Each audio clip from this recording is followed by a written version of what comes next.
Bismillahirrahmanirrahim. Assalamualaikum warahmatullahi wabarakatuh. Alhamdulillahirrabbilalamin. Selamat datang teman-teman mahasiswa yang ingin belajar akuntansi. Kali ini bertemu dengan saya Nofri Suhardianto yang akan memandu teman-teman mahasiswa untuk belajar pengantar akuntansi 1 dan atau akuntansi dasar.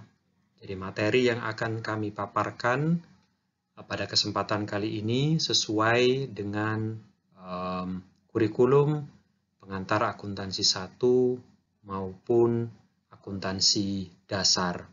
Dan sebagai kelanjutan dari belajar melalui video presentasi ini, teman-teman mahasiswa sangat diharapkan untuk belajar lagi dengan membaca buku, mengerjakan latihan soal, berdiskusi dengan kawan sejawat mahasiswa, maupun mengikuti video presentasi yang tersedia di YouTube maupun di sumber-sumber belajar lainnya. Sehingga video presentasi ini bukan satu-satunya sumber belajar bagi kawan-kawan mahasiswa. Selamat belajar dan mari kita ikuti materi pada kesempatan kali ini. Bismillahirrahmanirrahim. Baik, kawan-kawan mahasiswa, kali ini kita akan belajar soal Accounting for Merchandising Business atau akuntansi untuk bisnis perdagangan, akuntansi untuk perusahaan dagang. Dan materi hari ini sesuai untuk pengantar akuntansi 1 maupun akuntansi dasar dan dirangkum dari beberapa sumber yang relevan dari buku-buku teks yang kita gunakan di proses perkuliahan.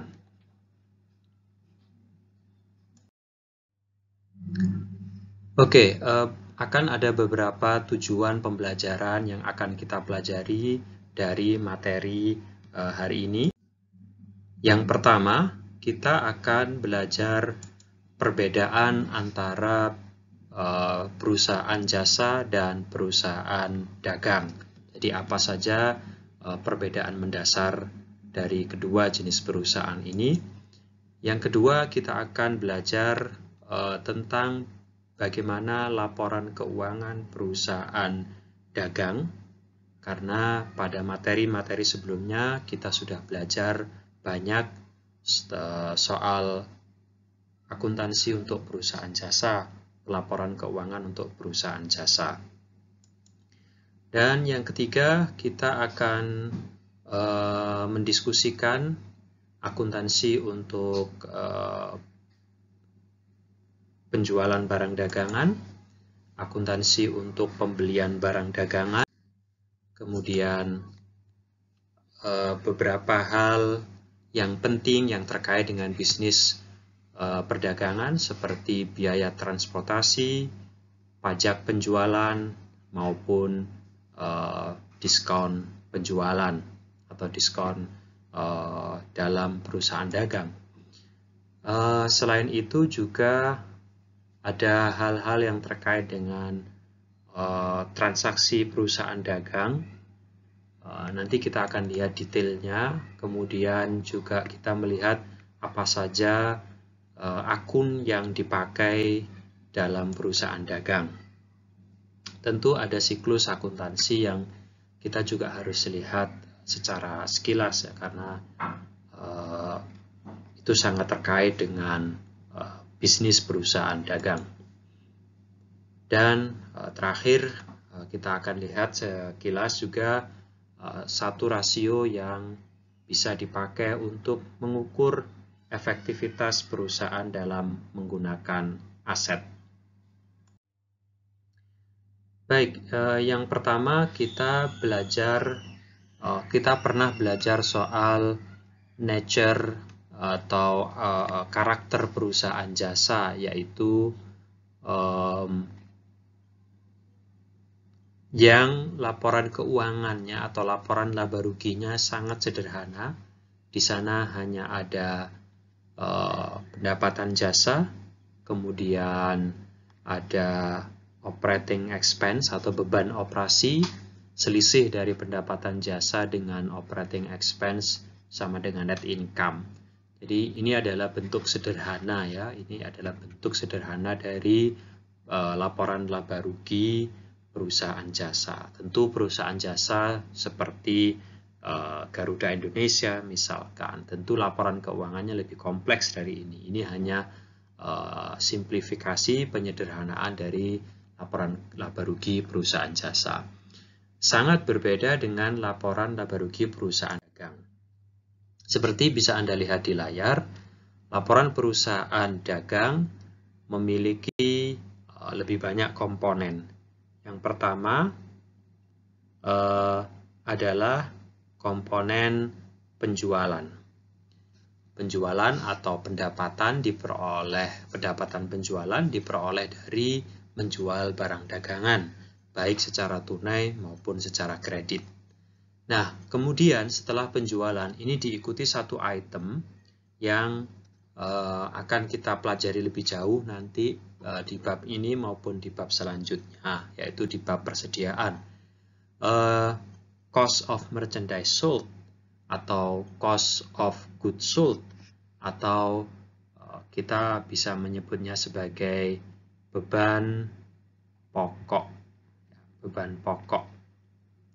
Penjualan.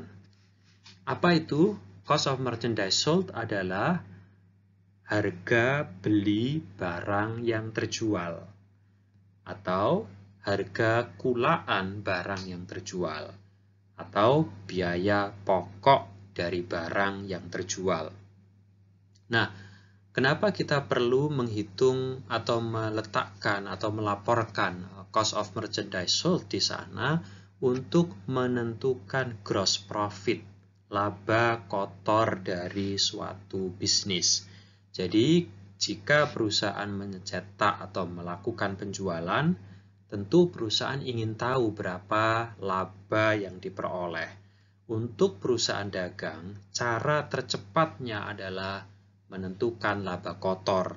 Laba kotor diperoleh dari selisih antara harga jual yang dibebankan kepada pelanggan dikurangi dengan harga beli persediaan tersebut waktu membeli dari supplier atau waktu kulaan dari supplier. Nah, sehingga kita perlu melaporkan cost of merchandise sold di sana. Thus, dengan demikian kita bisa mengetahui laba kotor, laba dari transaksi penjualan saja. Nah, tapi bisnis penjualan atau bisnis perdagangan tetap saja harus membayar karyawan kantor, harus menjalankan sistem administrasi dalam perusahaan dan tentu mengeluarkan biaya-biaya operasional. Nah, di sini setelah laba kotor perlu dikurangi dengan operating expense atau beban operasi sehingga menghasilkan laba bersih. Nah, di perusahaan jasa tidak ada cost of merchandise sold, tidak ada gross profit, karena dalam perusahaan jasa sangat sulit menentukan beban pokok penyediaan atau beban pokok jasa. Sebagai contoh, jasa salon mencukur rambut gitu ya. Misalkan sekali mencukur seseorang mendapat imbalan 50.000. Tapi berapa biaya yang dikeluarkan untuk mencukur satu orang pelanggan barusan, itu tentu sangat sulit ditentukan. Ya. Berapa misalkan tenaga kerja yang dibayar untuk beberapa menit atau beberapa jam itu, kemudian berapa listrik yang dikonsumsi dan sebagainya, itu sangat sulit ditentukan. Oleh sebab itu dalam perusahaan jasa tidak ada cost of merchandise sold. Tapi di perusahaan dagang itu bisa ditentukan karena itu hanya melaporkan berapa biaya pokok dari barang yang terjual, berapa harga beli atau biaya perolehan dari barang yang telah terjual.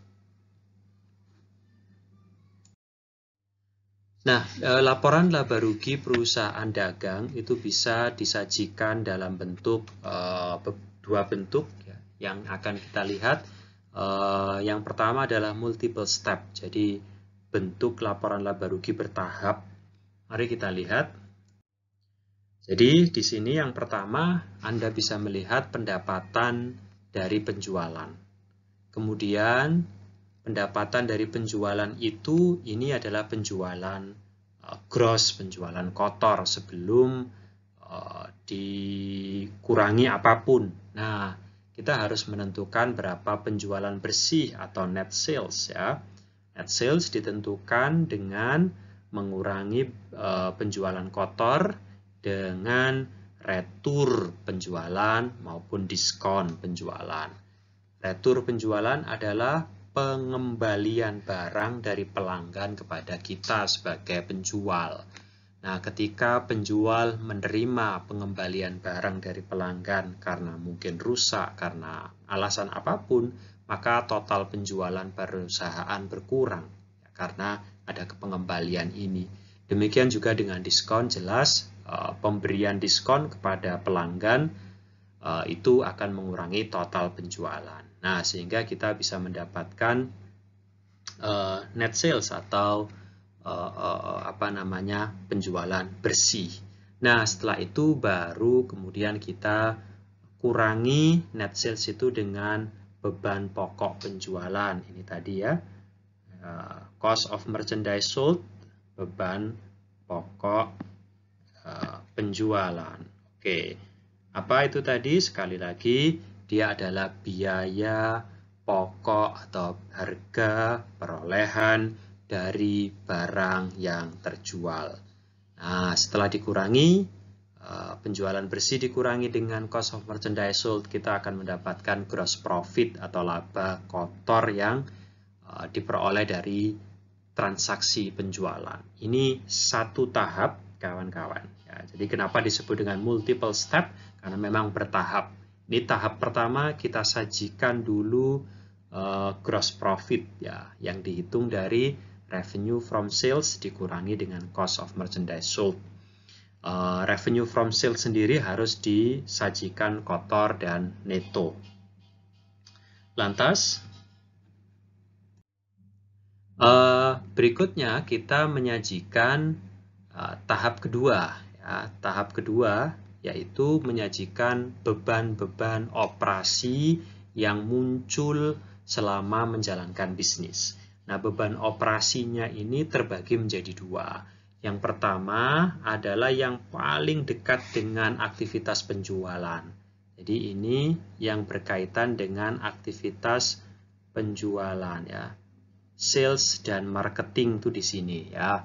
Sales salaries, gajinya para pegawai penjualan, kemudian beban iklan, misalkan punya toko dan lain sebagainya. Ini semua beban usaha yang berkaitan dengan aktivitas penjualan. Selanjutnya diikuti dengan beban administrasi ya. Setelah tokonya, semua beban yang ada di toko itu selesai, baru mundur ke belakang ke bagian administrasinya.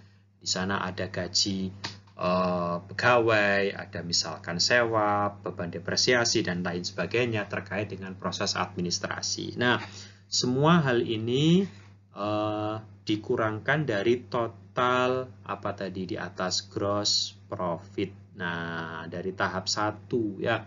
Tahap 1 ada gross profit dikurangi dengan selling expense, dikurangi dengan administrative expense, maka menghasilkan yang kita sebut dengan income from operation atau pendapatan operasi dari tahap 2. Jadi tahap 1 menghasilkan gross profit, tahap 2 menghasilkan income from operation. Di tahap ketiga atau tahap terakhir, kita menyajikan pendapatan dan beban yang lain-lain yang tidak terkait dengan operasi bisnis perusahaan. Nah, di sini kita menyajikan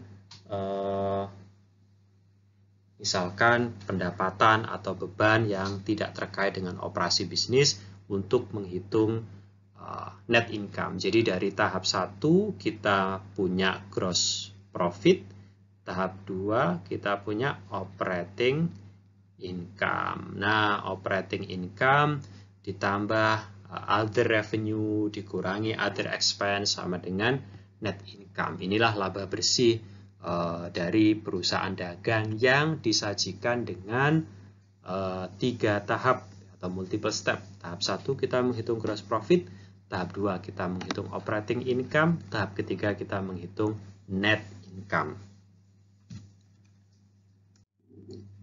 Nah, saudara sekalian, itu laporan laba rugi yang biasa dipakai dalam perusahaan dagang. Nah, kita sekarang masuk pada sistem akuntansi perusahaan dagang. Nah, sistem akuntansi perusahaan dagang terbagi menjadi 2 metode atau 2 cara ya, atau 2 sistem. Yang sistemnya ini bergantung pada bentuk bisnis yang dijalankan oleh perusahaan. Yang pertama dikenal dengan metode atau sistem periodik. Metode periodik ini menghitung cost of merchandise sold ya, atau beban pokok penjualan atau biaya pokok penjualan, dan menentukan pula jumlah dari persediaan yang masih tersedia pada akhir periode. Nah, jadi metode ini secara periodik,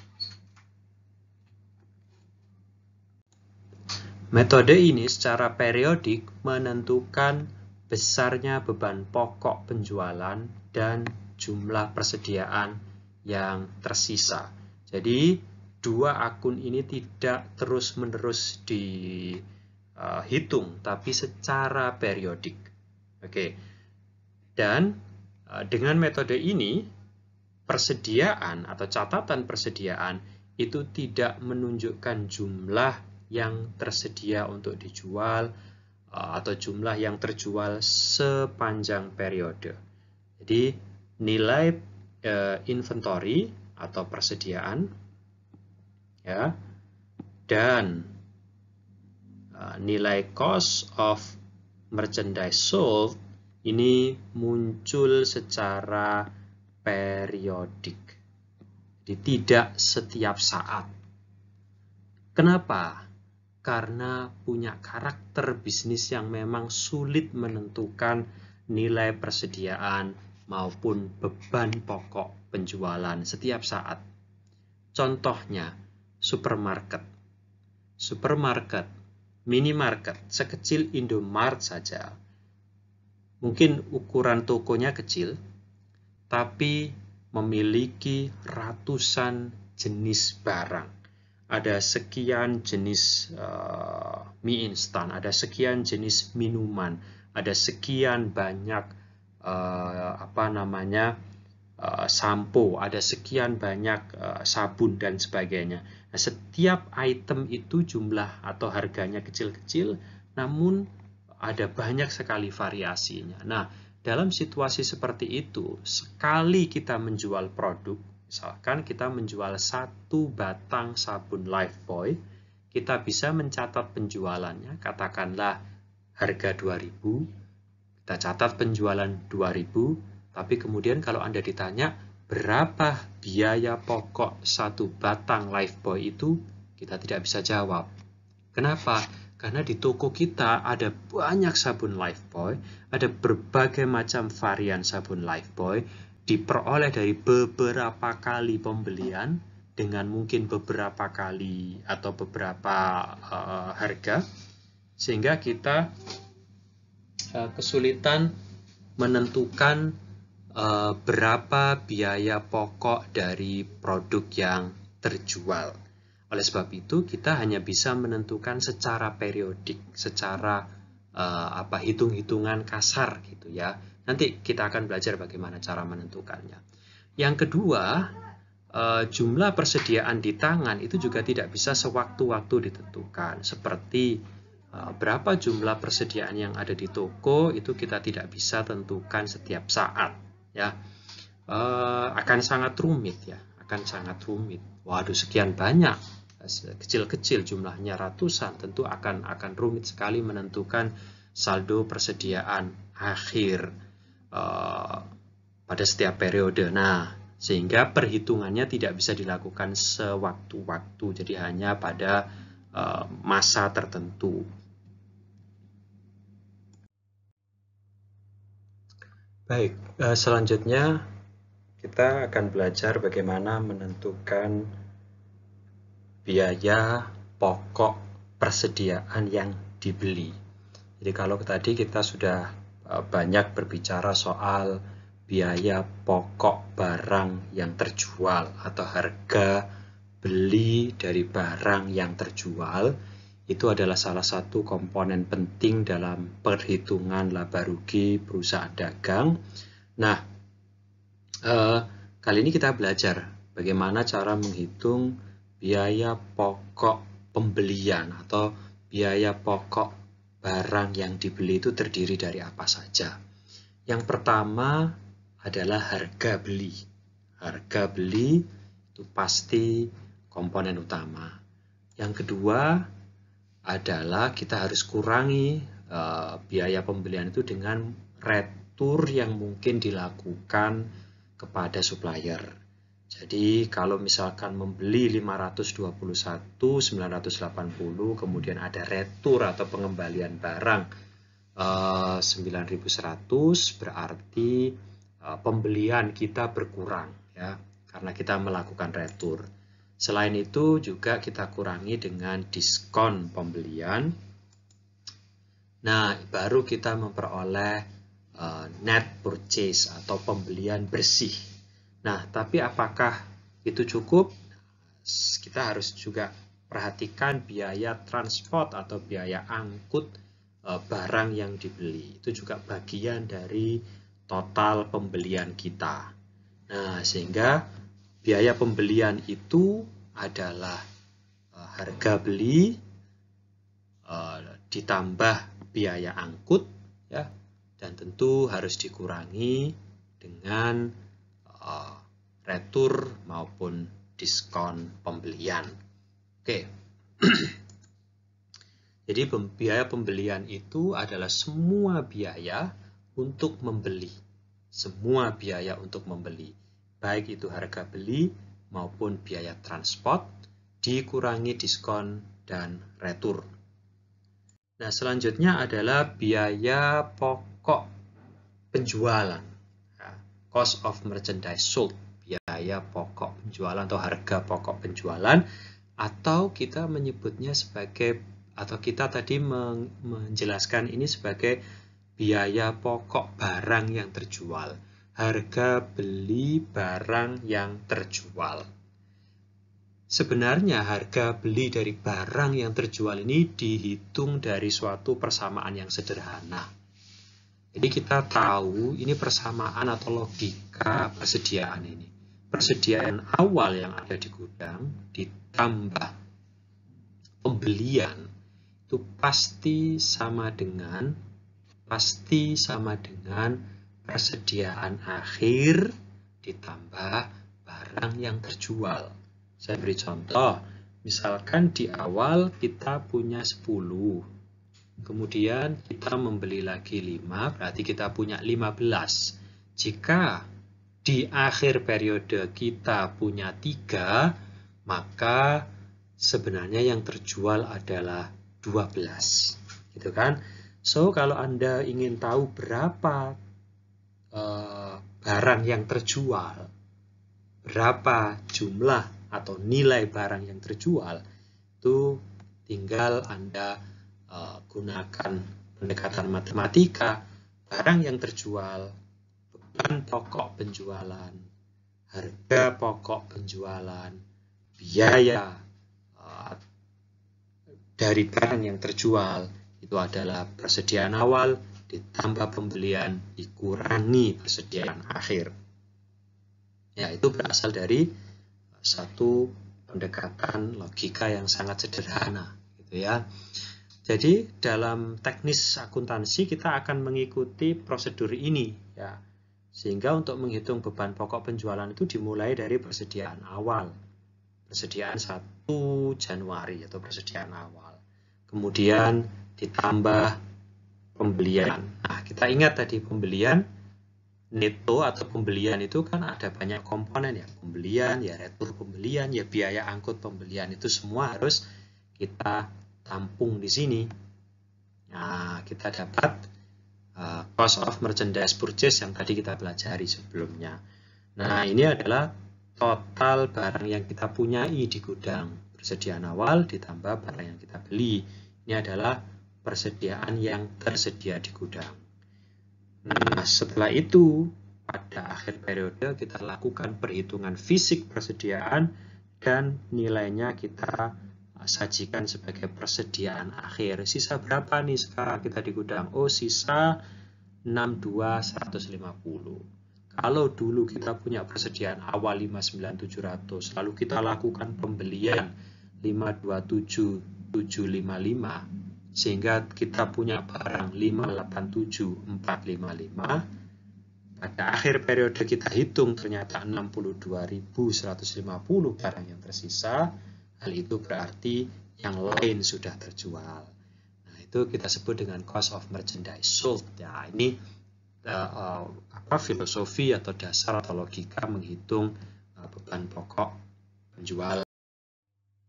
Nah, itu adalah dasar-dasar dalam menyajikan income statement yang menggunakan multiple step. Jadi penyajian laporan laba rugi dengan bertahap itu memiliki kompleksitas seperti tadi. Nah, cara lain menyajikan informasi laba rugi adalah dengan single step income statement, yang itu cukup sederhana ya, tinggal mengumpulkan semua pendapatan dan semua beban ya. Pendapatan dan beban dikumpulkan jadi satu menghasilkan net income. Nah, tentu ini kandungan informasinya berbeda dari tadi, dari yang multiple step gitu ya. Di sini sangat sederhana, kita tidak bisa mengkaji lebih jauh. Misalkan berapa sih laba kotornya, kita nggak tahu karena penyajiannya sangat sederhana. Selain itu, perusahaan dagang juga punya laporan perubahan ekuitas yang kurang lebih sama dengan laporan perubahan ekuitas perusahaan jasa. Kemudian kalau di neraca balance sheet atau statement of financial position, itu kita ada sedikit perbedaan, yaitu perusahaan dagang punya akun inventory di sana. Akun persediaan ini dilaporkan sebagai bagian dari aset lancar ya. Selain itu di aset tetapnya mungkin ada peralatan untuk penjualan ya, peralatan toko dan lain-lain. Oke, di sisi utang dan ekuitas saya pikir tidak ada perbedaan yang signifikan antara perusahaan dagang dengan perusahaan jasa. Baik, sekarang kita akan mulai dari siklus transaksi yang ada di perusahaan dagang. Tentu sebelum melakukan penjualan, perusahaan dagang harus melakukan pembelian ya kan. Sebelum menjual pasti membeli dulu gitu ya. Jadi kita akan belajar dari siklus transaksi pembelian. Ini kawan-kawan, kita akan menggunakan metode perpetual gitu ya. Apa tadi perpetual? Yaitu mencatat persediaan pada saat membeli dan menjual. Persediaan selalu dicatat pada saat membeli dan menjual. Contoh kalau di sini kita melakukan pembelian secara tunai dengan nilai 2510, maka perusahaan akan mencatat menerima persediaan dan mengeluarkan kas, mendebet persediaan dan mengkredit kas. Gitu ya. Oke. Sangat mudah tentu. Nah, ini kalau dalam sistem perpetual kita mencatat merchandise inventory ya. Tapi kalau kita menggunakan sistem periodik yang akun persediaannya tadi tidak bergerak sewaktu-waktu, kita mengganti merchandise inventory ini dengan akun pembelian ya. kita buatkan akun purchase, akun pembelian. Jadi kalau Anda ditanya tentang sistem periodik, jurnal pembelian persediaan menggunakan akun pembelian atau purchase. Tapi kalau menggunakan sistem perpetual, maka Anda harus menggunakan akun merchandise inventory atau persediaan barang dagang. Baik. Nah, selanjutnya kalau kita perusahaan membeli lalu menerima diskon. Nah, contoh nih, Alpha Teknologi supplier tadi ya menerbitkan invoice kepada perusahaan Net Solution untuk pembelian dengan syarat. Nah, ada syarat itu ya. Syarat 2/10 N/30. Syarat ini adalah syarat kredit ya. 2/10 N/30 artinya perusahaan mendapatkan diskon 2% jika membayar dalam waktu 10 hari setelah tanggal tagihan dan paling lambat membayar dalam masa 30 hari. So, jadi kalau Anda hitung nih kapan Anda bisa bayar, tanggal 12. Jadi masa diskonnya adalah tanggal 22 gitu ya. Sedangkan masa paling lambat membayar adalah 30 hari setelah tanggal 12. Jadi mungkin tanggal 11 bulan berikutnya, bulan April. Jadi invoice periodnya 30 hari. Ya ini hitung-hitungan inilah ya. Di April tanggal 11 ya. Oke. Nah, kita pasti mengambil diskon ya. Perusahaan pasti berusaha mengambil diskon. Jadi pada saat membeli persediaan secara kredit, on account. Nah, ini istilah on account kawan-kawan, membeli persediaan secara kredit, perusahaan mencatatnya sebagai penerimaan persediaan ya, karena membeli persediaan dan mengkredit utang. Nah, ini utang ya, karena on account. Oke. Tanggal 12 Maret ya, tanggal 12 Maret. Nah, ketika pembayaran dibuat tanggal 22, ya, jika pembayaran dibuat atau dilakukan tanggal 22, maka perusahaan membayar dalam masa diskon dan memperoleh diskon.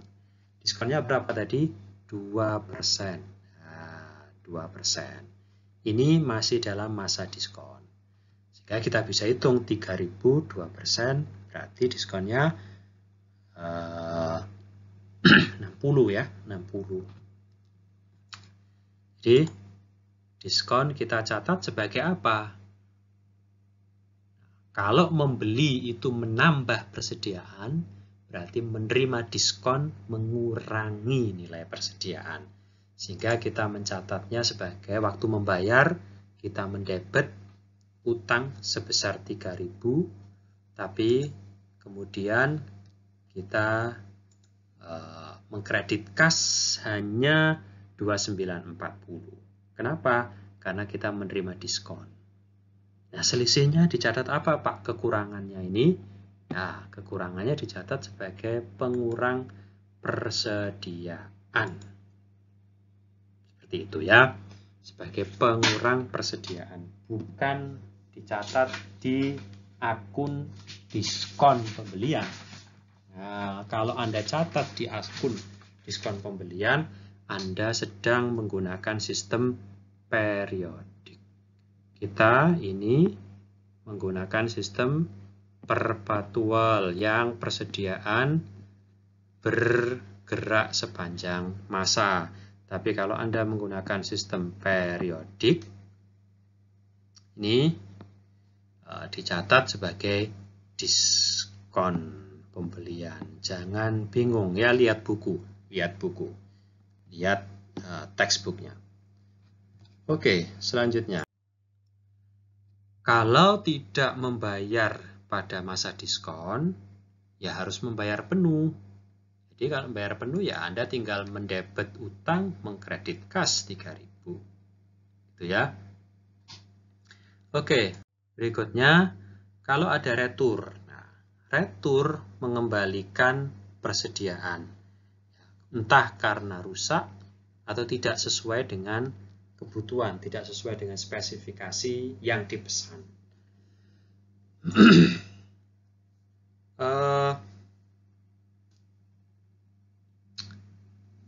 Ya, bagaimana kita melihatnya? Ini misalnya, perusahaan menerima pengiriman dari Maxim, ya. Tapi ada $900 persediaan, itu tidak dipesan. Tidak dipesan loh. Saya kok terima barang ini, padahal saya nggak pesan.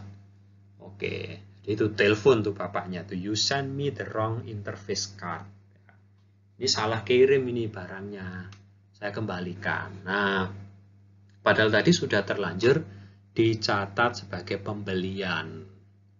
Nah, sudah terlanjur dicatat sebagai pembelian.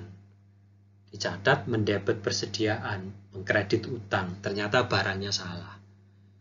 Jadi, apa yang harus dilakukan? Ya, kembalikan persediaannya, kita mengkredit persediaan, kurangi utangnya karena tagihan kita berkurang tentunya. Gitu ya. Oke. Nah, kalau ada pembayaran sekarang, pembayaran utang, sekali lagi kita harus menyesuaikan apakah masih ada diskon atau tidak. Pasti harus kita hitung. Dan yang kedua, sudah ada retur atau enggak. Kita beli 5.000, tapi sempat ada retur ya. Harus kita buang dulu dong, jangan bayar 5.000 juga, kan itu ada yang diretur ya. Itu bisnis ya, ilmu bisnis. Kalau Anda beli dulu 5.000, ngakui utang 5.000, ternyata ada sebagian yang Anda retur, ya Anda harus kurangi utangnya, tidak 5.000. Demikian pula ngitung potongannya tidak dari 5.000, tapi dari hasil akhir setelah bayar setelah diretur. Nah, misalkan tidak ada retur, tidak ada apa-apa, ya bayar penuh 5.000. Debit, ini pembelian ya, membeli. Purchase 5.000, membeli. Maka debit merchandise, kredit account payable. Debit persediaan, kredit utang. Selanjutnya, ketika ada retur, ya kita kembalikan. Misalkan 3.000, kita kembalikan 3.000, debit utang, kredit persediaan. Kita mengurangi utang, mengurangi persediaan. Lantas, kalau kita membayar pada masa diskon,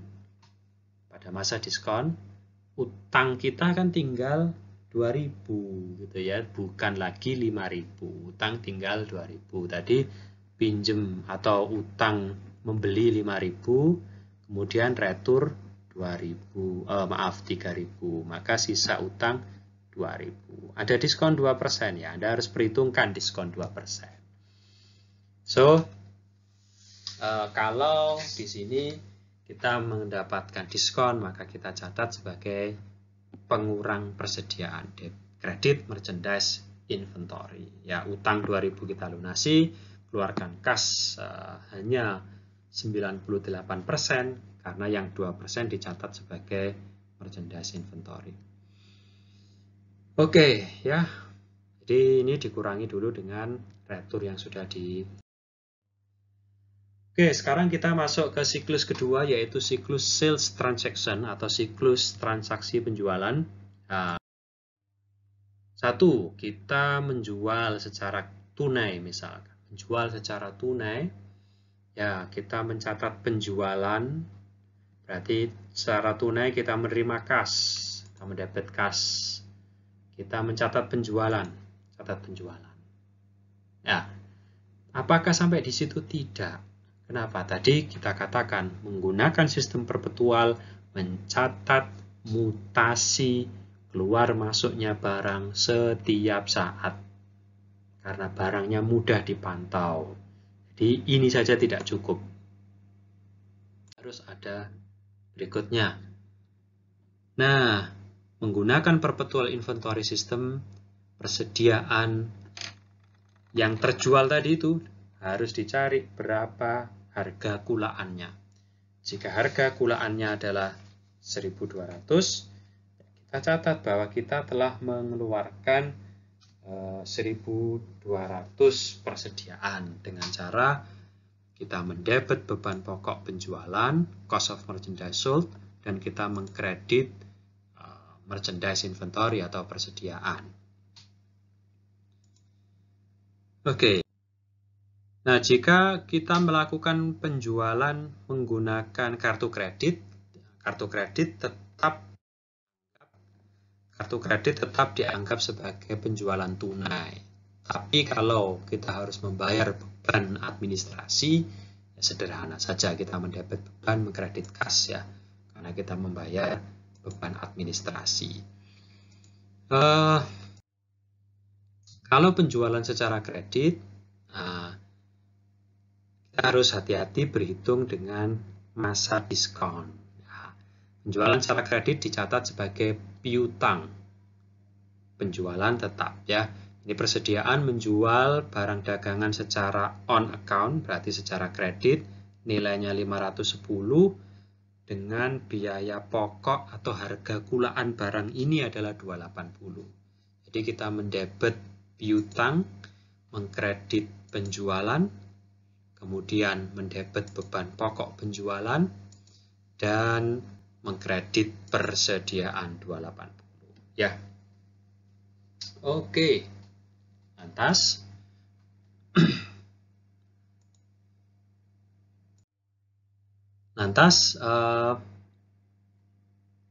sales discount. Nah, ini ketika kita menjual kredit ada syarat kredit. Kita sebut dengan credit term tadi ya. Nah, credit term ini berlaku selama masa kredit atau credit period. Contoh kredit term 2/10 N/30, berarti tadi ada diskon 2% jika dibayar dalam masa 10 hari setelah tanggal tagihan atau tanggal invoice. 2% diskon. Paling lambat membayar tanggal 30 ya. Oke.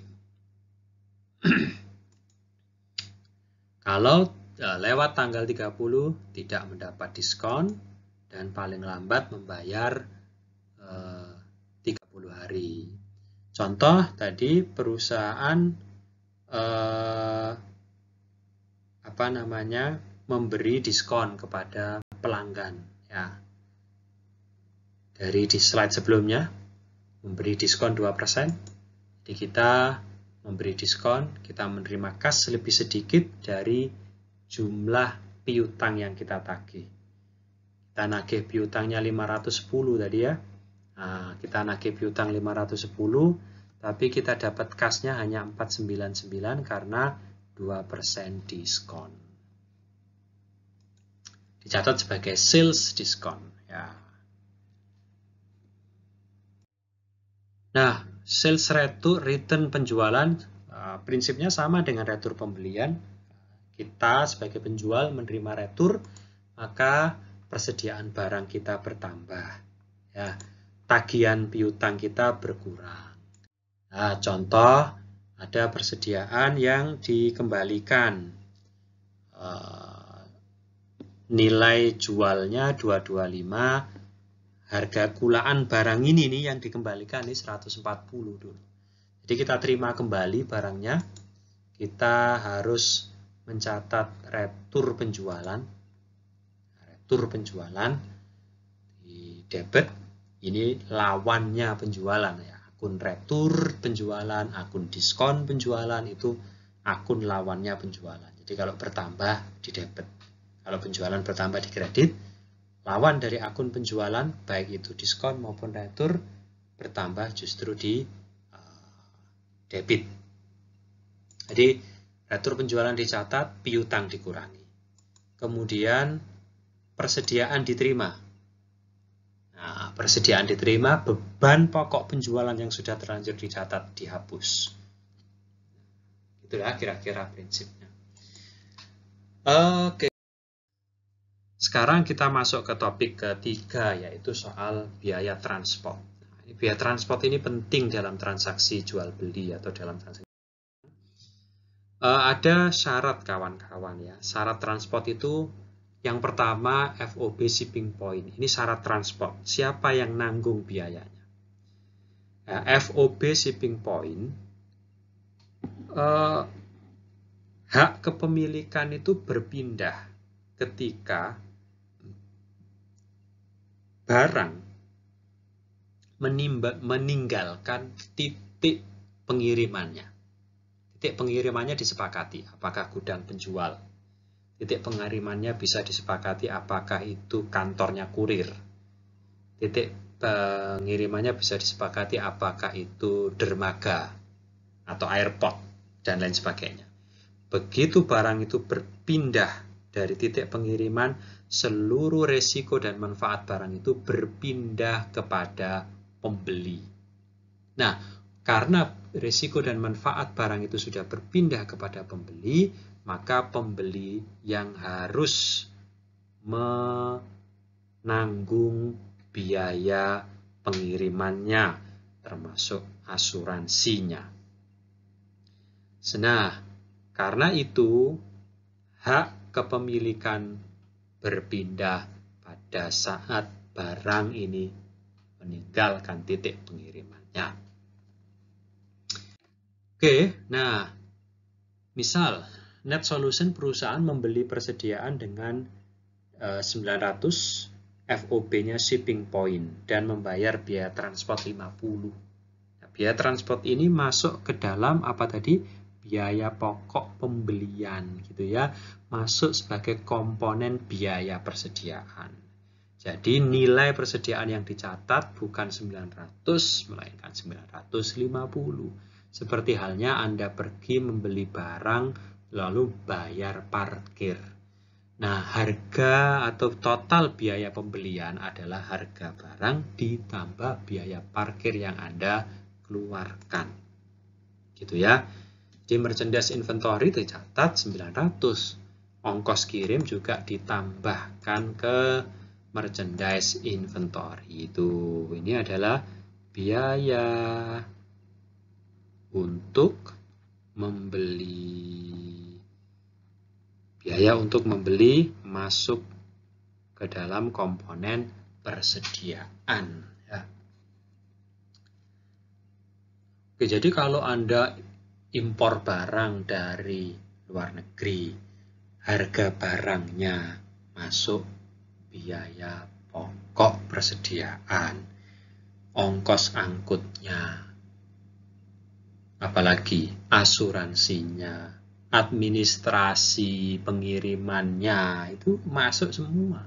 Sehingga harga barang impor itu jatuhnya biasanya lebih mahal gitu ya. Nah, FOB yang kedua atau syarat pengiriman yang kedua disebut FOB destination, yaitu hak kepemilikan barang, resiko dan manfaat barang berpindah kepada buyer ketika sudah sampai di destinasi atau di tujuan. Tergantung tujuannya mau disepakati apa, apakah gudang pembeli atau tempat yang lain ya. Nah, selama barang itu dalam proses pengiriman, milik siapa? Yaitu masih milik penjual.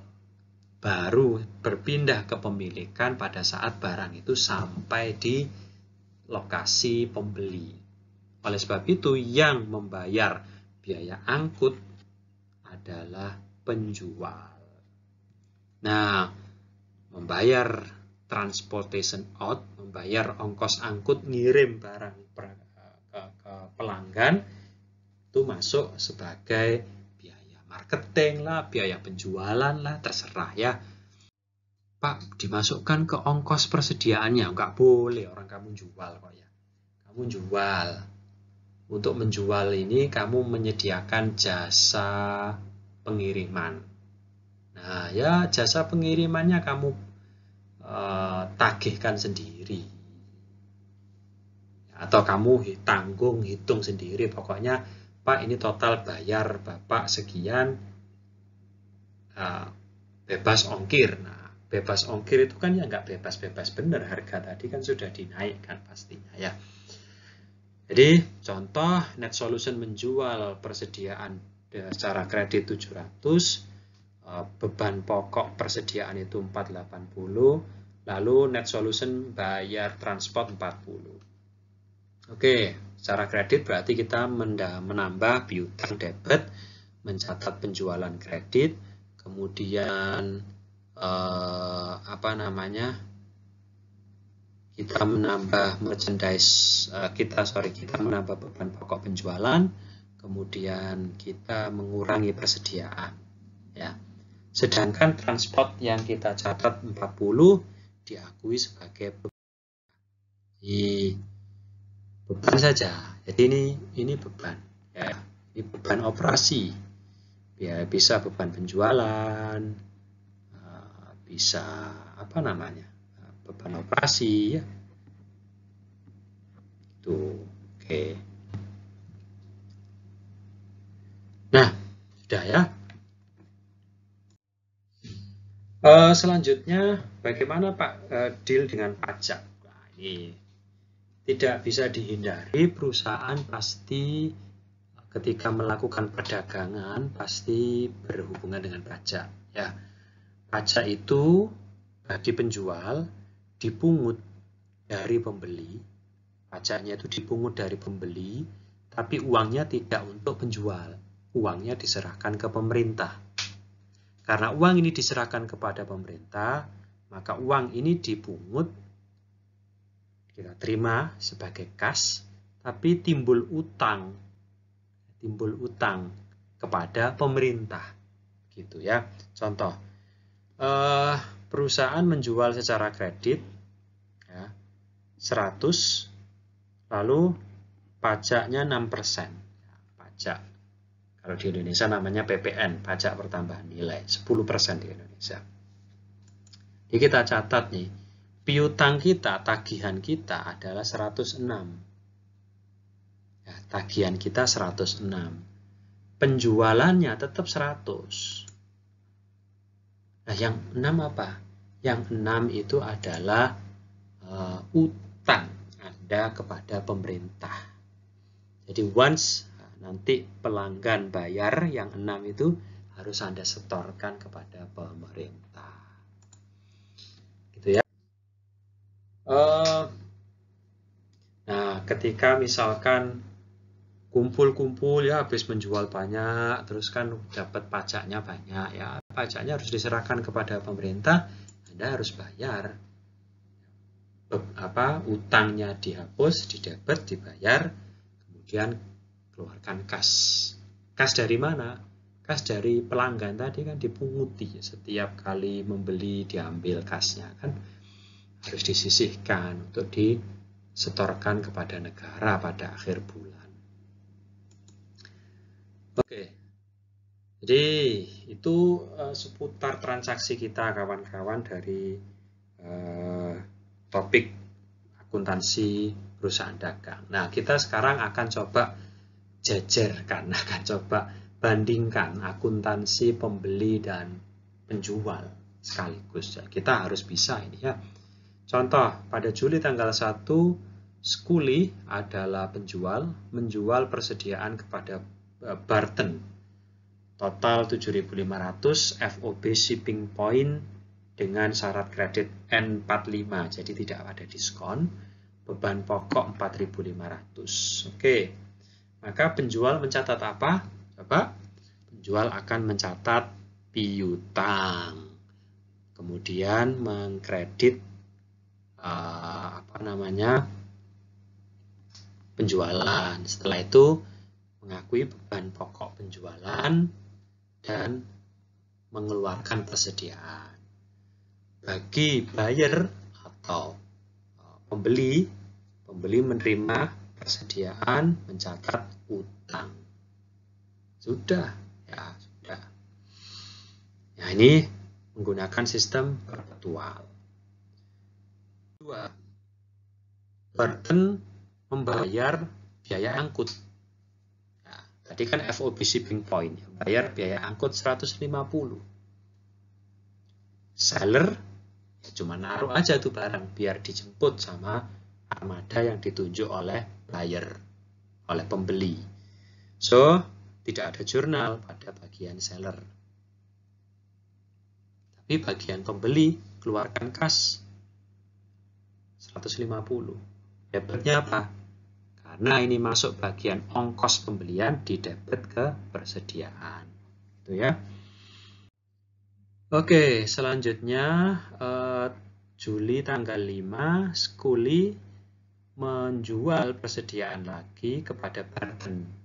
FOB-nya shipping point N30, tidak ada diskon dengan beban pokok 3.500, sama debit piutang, kredit penjualan, debit beban pokok, kredit persediaan. Ya, persediaan keluar, beban pokok dicatat, ini beban biaya pokok barang yang terjual nih saya akui, penjualan kita nambah, piutang kita, tagihan kita juga nambah. Buyer menerima persediaan dan mencatat. Kemudian seller, penjual, ya, penjual di sini sebaliknya justru membayar biaya angkut. Tapi tadi kan FOB shipping point ya. Nah, biaya angkut. Kalau biaya angkut 250 itu tidak ditagihkan kepada pembeli, kan bisa saja pembeli bilang, Pak tolong dikirim nanti saya bayar, saya ganti. Kan bisa begitu. Kalau nanti ditagihkan ya mudah, biaya angkut 250 dimasukkan ke piutang. Gitu ya. Tapi kalau 250 itu sebagai bagian dari servis, ya dicatat sebagai beban. Nah, jadi di sini dicatat sebagai beban dan mengkredit kas. Si pembeli ya terima barang aja sudah, nggak ada masalah. Misalkan kemudian Skuli ya menerbitkan memo kredit. Memo kredit itu apa, Pak? Catatan menyatakan piutang dikredit, piutang dikurangi. Kenapa piutang dikurangi, Pak? Karena ada persediaan yang dikembalikan. Jadi ketika pembeli mengirimkan barang kembali ke penjual karena retur, karena tidak puas, si penjual itu nanti mengeluarkan nota, ya barangmu ini, barang ini aku terima, piutangku padamu berkurang. Nah, maka disebut dengan memo kredit. Gitu ya. Saat itu persediaannya berharga 1.000, tapi beban pokoknya 700. Penjual menerima barang itu, persediaan tambah, beban pokok berkurang 700. Tapi ya, tidak hanya itu, piutang tagihan berkurang 1.000, retur penjualan dicatat. Pak, kenapa nggak mendebit penjualan? Ya, nggak boleh ya. Nggak boleh itu bukan berarti terlarang, enggak. Tapi kita ingin sebagai perusahaan, kita ingin punya satu akun khusus untuk memantau jumlah retur.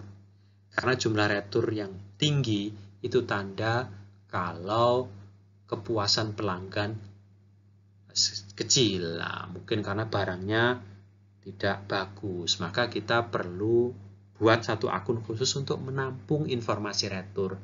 Kalau langsung didebitkan ke persediaan, didebitkan langsung ke penjualan, itu boleh secara matematis, tapi kita kehilangan informasi berapa banyaknya retur yang kita terima dari pelanggan. Apakah pelanggan kita puas? Kita nggak punya akun retur untuk menelusuri ya. Maka kita perlu membuat akun retur. Oke. Dari sisi pembeli mengembalikan barang dan mengurangi utang. Mengurangi utang di debit, mengembalikan barang persediaan di kredit. Oke, kemudian Skuli, perusahaan penjual, ya, menerima pembayaran dari pembeli. Nah, pembayarannya harus diperhatikan baik-baik. dikurangi dulu dengan retur yang tadi sudah dilakukan. Nah, terima kas dan piutang 4.000. Pak, pembeliannya tadi kan 5.000, ya kan ada retur 1.000 ya, tinggal 4.000. Si perusahaan pembeli tinggal mengeluarkan kas dan mengurangi utang 4.000. Sudah. Selanjutnya, skuli penjual ya, menjual persediaan kepada Burton 12.000, FOB shipping point, ada diskon 210 end of month ya, di EOM end of month, paling lambat dibayar akhir bulan penjual, akhir bulan Juli itu ya. Kemudian skuli sebagai penjual menalangi, nah prepaid menalangi, apa bahasa Indonesia menalangi ya, menalangi, membayar lebih dulu, menanggung lebih dulu biaya transport yang nanti akan ditambahkan ke tagihan. Nah, oke, beban pokok persediaan 7.200. Baik. Jadi transaksinya sama, maka jurnalnya juga sama, debit piutang, kredit penjualan. Cuman piutangnya tidak 12.000, melainkan 12.000 plus ongkos angkut yang nanti akan ditagihkan. Nah, ini 2.500 ya. Kemudian keluar kas pasti ya untuk bayar ongkos angkut itu. Ini persediaan piutang penjualan. Kemudian si Burton pembeli menerima barang dagangannya itu sebesar 12.500. Kenapa? Karena Burton sebagai pembeli menanggung harga beli plus biaya angkutnya. Nah, debit persediaan, kredit utang 12.500. Selanjutnya ya si penjual masih mencatat debit beban pokok, kredit persediaan sesuai dengan harga pokok barang yang terjual itu ya, si pembeli tidak ada catatannya. Kemudian penjual menerima pembayaran dari Burton masih dalam masa diskon sebelum akhir bulan, diskon 2% dari 12.000. Oke, itu 240.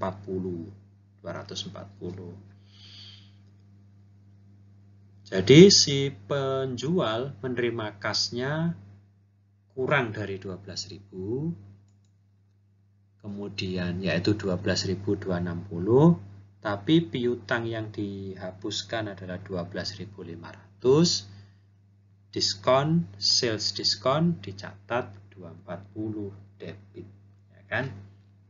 Nah, kasnya kan diterima 12.260, piutangnya dihapus 12.500, gak balance Pak ya, itu makanya kita mendebit sales discount. Si pembeli melunasi, berarti si pembeli mendebit utang karena utangnya dihapus ya, dilunasi, mengkredit kas. Kas yang dikredit berapa? 12.260. Utang yang dihapus berapa? 12.500. Kreditnya kurang Pak, persediaan. Ya, diskon tadi mengurangi nilai persediaan. Oke. Nah, dalam laporan keuangan perusahaan dagang kawan-kawan, mereka punya akun-akun. Nah, persediaan barang dagangan ini masuk kelompok aset lancar. Aset lancar.